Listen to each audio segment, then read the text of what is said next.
Hi, welcome to another part of characteristics of measurement. So this time around, we're going to go into uh, errors and calibrations, which is the second last part of this chapter. So when we talk about error, it's actually the difference between the measured value and the true value of the what you are measuring. So when we do calibration, what we're trying to do is to help maintain the accuracy that we have talked about in the previous chapter and to minimize the errors when you're doing measuring. So when you are calibrating, you have to calibrate it against a reference equipment, which should have greater accuracy than the one that you are measuring. Okay, and that is what we mean by calibration. So next part, we're going to talk about the different types of error. So there are four types: theoretical, static, and dynamic, and insertion. In theoretical error, it is the error caused by the theory used to create the estimate of the value. For example, let's talk about the mean arterial pressure of a person. So what we do is we use the diastolic pressure and we add it with 1/3 of the difference between the systolic and the diastolic. This is actually an approximation because in no way are we able to find the mean arterial pressure of a person in any ways. So we have to use some sort of theory. And more often than not, this theory are often approximations, which is kind of acceptably accurate. So in no way uh, can this be removed in that sense, because it is, after all, some sort of approximation. This is just one example. Can you think of other examples? Um, if you can, could you just comment it below in the comment section, okay, of this video. Next, we're going to talk about static error. Static means it will never change. Okay, so for example, this reading, if you read wrongly, okay, that would be a reading error. We are introducing a kind of if you're reading from the same point at the same angle, you will actually have a kind of static error. Okay, interpolating error, which means when you are trying to um, do some kind of interpolation and you have that kind of error. Next thing is actually the last digit wobble, which means if your last digit of your, for example, DMM, you have seen that a lot of times in your left, that your DMM, the last digit tends to go up and down uh, and not stabilizing. That would give you the last digit wobble kind of.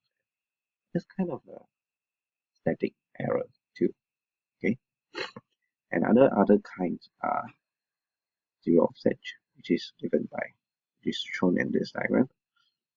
The gain error, which means it's not linear. The gain is not correct. You have linearity error, you see, which means your response is actually not linear. Have hysteresis error, repeatability error, resolution error, quantization error, and processing error. These are all the characteristic kind of error that is present and is labeled as static error. Dynamic error are caused by certain aspect of the dynamic responses. It could be the result of the inability of the instrument to actually track the signal, which means you can see that at certain at a small input here, right, your output is able to uh, respond almost the same shape, but we have what we call phase lag, which means it's lagging behind. And the other thing is what we call the slew rate, whereby the signal is unable, the system is unable to follow the original because due to some manufacturing or internal processes of the instrument, they are unable to follow the original signal, and hence they raise very slowly. So when there's a change in the output, it will just follow, and hence you see this shaded part is gone. And if you play distorted signal, so when we are dealing with this kind of dynamic errors, there are some kind of problems. For example, the frequency response of this original signal would be that very different from the distorted signals. And we also have the phase lag error, which I have shown you previously, whereby the phase or the angle of the output actually lags behind the output. Overshoot error, when the output suddenly overshoots momentarily. It's more like a spike kind of thing that's happening. That's known as the overshoot error. And the slew rate error is when like I've mentioned before, the output is unable to follow that of the input, and hence we have lost this shaded part of the signals. That concludes the part on dynamic errors. So we have the last one, which is insertion error, which is introduced when the instrument is introduced into the system to measure.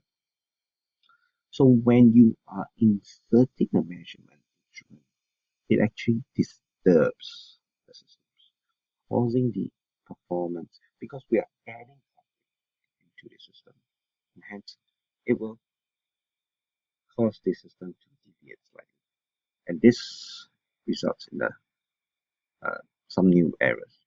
So one example of insertion error which we have talked about is actually loading. Another thing that could happen is interference. A certain system could, the instrument could introduce or interact with the high frequency or low frequency signals that is of the system, and introduce that signals into the system. Noise injection error is when you turn on and turn off. It's what we know as switching spikes that is being injected into the system. And there's also this thing called the ground loop induction error, okay, whereby the ground return current of the system prefer the new instrument grounds. So I have a ground here.